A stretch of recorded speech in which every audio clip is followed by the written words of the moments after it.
Assalamualaikum warahmatullahi wabarakatuh dan selamat petang pemirsa TVRI Sulawesi Tengah yang tengah menyaksikan program persembahan TVRI Sulawesi Tengah pada petang hari ini. Senang sekali saya Anita Aswin kembali menjumpai Anda dalam program Dialog Publik sore hari ini, dan seperti biasa sudah ada tema atau topik yang akan kita bahas di petang hari ini dan terkait dengan pelaksanaan ibadah haji tahun 2020. Kita tahu bersama bahwa ini akan digelar terbatas begitu karena adanya pandemi COVID-19. Pemerintah Arab Saudi, pemirsa, mengatur jamaah dengan membaginya menjadi beberapa kelompok berisi 20 orang. Nah, kemudian bagaimana pemerintah Indonesia menanggapi hal ini, khususnya pemerintah Sulawesi Tengah, terkait juga dengan surat keputusan Menteri Agama yang baru saja diputuskan begitu atau diedarkan di Indonesia termasuk Sulawesi Tengah. Dan untuk membahas tentang pelaksanaan ibadah haji tahun 2020 yang memang sudah dapat dipastikan dibatalkan tahun ini begitu, kita akan membahas soal ini dengan Bapak Dr. Haji Rusman Langke MPD, Kepala Kanwil Kementerian Agama Provinsi Sulawesi Tengah, sudah hadir di studio petang hari ini. Assalamualaikum Pak Kanwil. Waalaikumsalam warahmatullahi sehat ya, wabarakatuh. Pak? Alhamdulillah. Alhamdulillah. Baik. Dan juga sudah hadir Bapak Haji Lutfi Yunus SPI MPD. Beliau adalah Kepala Bidang Penyelenggaraan Haji dan Umrah. Assalamualaikum Bapak. Waalaikumsalam warahmatullahi wabarakatuh. Sehat walafiat Pak ya. Sehat. Alhamdulillah. Baik Bapak, kita ini membahas topik yang juga cukup hangat begitu dibicarakan di masyarakat Sulawesi Tengah, karena memang kalau menurut informasinya sudah ada kabar beberapa calon jamaah haji yang menarik uang begitu ya, pelunasan hajinya. Namun sebelum kita membahas lebih jauh begitu persoalan hal itu, Pak Kanwil, terkait dengan keputusan Kementerian Agama tentang nomor 494 tentang pembatalan keberangkatan jamaah haji ini, hanya kemudian membahas tentang pembatalan atau ada hal-hal lain begitu yang diatur? Bagaimana Pak Kanwil menanggapi ini? Baik, Assalamualaikum warahmatullahi wabarakatuh. Para pemirsa TVRI Sulawesi Tengah yang saya hormati. Pertama, bahwa pemerintah dalam hal ini Kementerian Agama pada tanggal 2 Juni 2020 telah mengeluarkan keputusan Menteri Agama nomor 494 terkait tentang pembatalan jemaah haji pada tahun 2020 1441 Hijriah. Nah, ketika KMA ini keluar, tentu banyak tanggapan-tanggapan negatif yang viral di medsos dan sebagainya. Tetapi ini diambil dalam rangka untuk menjawab tentang Undang-Undang nomor 8 tahun 2019 tentang penyelenggaraan ibadah haji dan umrah.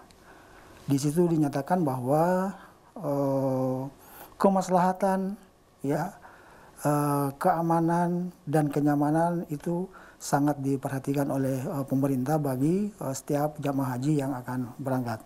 Nah, karena itu pemerintah Indonesia dalam hal ini Kementerian Agama sejak tanggal 2 Juni 2020 telah mengeluarkan regulasi untuk pembatalan, ya. Jadi pembatalan penyelenggaraan ibadah haji 2020 yang insya Allah mereka yang batal pada tahun ini akan diberangkatkan pada tahun 2021 nanti.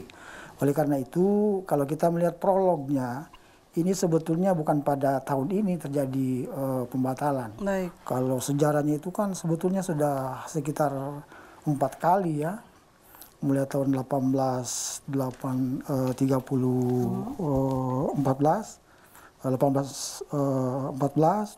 kemudian 1837 juga karena pandemi ketika itu.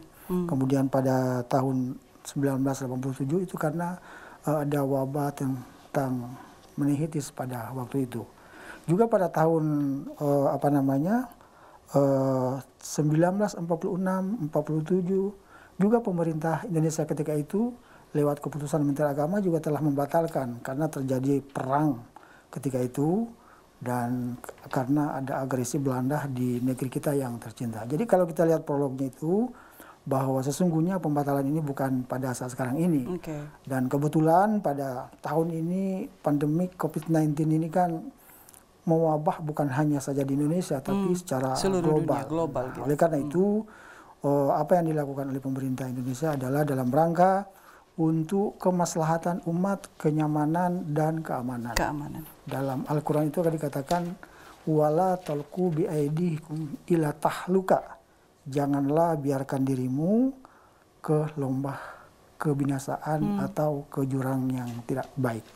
Oleh karena itu, ini salah satu dasar kita dan keputusan Menteri Agama itu adalah dalam rangka untuk kemaslahatan umat, dalam rangka untuk kemaslahatan para jamaah, baik pada saat pemberangkatan juga sampai ke Mekah, Madinah dalam proses penyelenggaraan ibadah haji. Baik, artinya bisa dibilang sudah ada langkah-langkah antisipasi begitu yang sudah diambil oleh Kementerian Agama Provinsi Sulawesi Tengah menyikapi surat keputusan Menteri Agama ini, Pak Kanwil. Iya, jadi ketika keluar keputusan Menteri Agama, langkah-langkah yang kami lakukan adalah kita begitu cepat menyampaikan surat ini kepada teman-teman Kemenang Kabupaten Kota.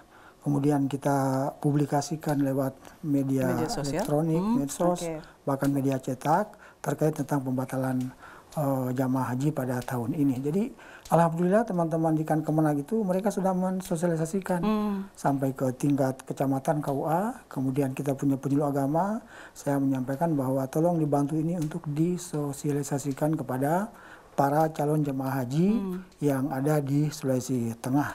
Dan alhamdulillah saya mendapat laporan, ya mereka memahami apa yang telah dilakukan oleh pemerintah saat sekarang ini dan juga kita dari Kanwil Kementerian Agama. Saya juga selaku Kanwil itu sering juga saya melakukan koordinasi dengan pemerintah daerah, Pak Gubernur, kemudian para bupati, wali kota terkait tentang bagaimana pembatalan jamaah haji pada tahun ini. Ya. Oke, dapat dipastikan informasinya sampai ke pelosok-pelosok begitu ya? Iya, saya kira sangat tepat itu bahwa kita sudah melakukan lewat publikasi, kemudian medsos dan sebagainya, bahkan surat secara resmi saya turunkan juga pada saat keluarnya keputusan Menteri Agama nomor 494 ini. Oke, baik. Saya ke Pak Kabid. Pak Kabid, terkait dengan keputusan Menteri Agama ini nomor 494 tentang pembatalan, apakah ada jamaah yang melapor begitu Bapak ke Kanwil Kementerian Agama Provinsi Sulawesi Tengah mengajukan keberatan atau juga menarik kembali? Karena memang beberapa waktu yang lalu kami juga mendapatkan informasi bahwa ada yang menarik kembali uangnya begitu, Pak Kabid. Mungkin bisa dijelaskan. Iya. Secara normatif memang kita harus akui mungkin saja ada jamaah ya yang pertama merasa keberatan. Oke, ada yang keberatan itu, Pak? Kalau secara resmi di kantor itu tidak ada. Tidak ada yang datang melapor begitu ya? Melapor mengapa harus dibatalkan.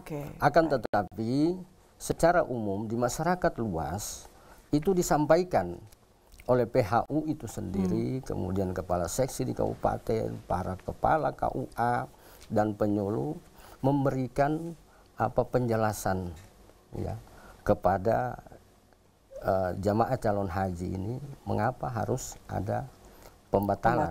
Ya, dengan demikian mereka sangat memahami dan sangat mengerti. Salah satu alasan dari munculnya KMA 494 pembatalan haji ini ya karena untuk menjaga keamanan dan kesehatan jamaah itu sendiri. Ya, jadi pada dasarnya mereka memahami sangat kondisi memahami. Ini ya. Baik. Jadi yang mengambil atau menarik pelunasan haji ini juga tidak ada begitu Pak Kabid? Sampai dengan saat ini untuk menarik ya pelunasan BP itu ada 11 jamaah haji. Ada 11 jamaah. Jadi 8 dari Kota Palu, 2 dari Kabupaten Toli-Toli dan 1 dari Kabupaten Donggala. Baik. Sebelum kita lanjut Pak Kabid, Pak Kanwil, kita jeda sejenak untuk mendengarkan kumandang azan maghrib dan juga melaksanakan ibadah sholat maghrib. Kami segera kembali pemirsa.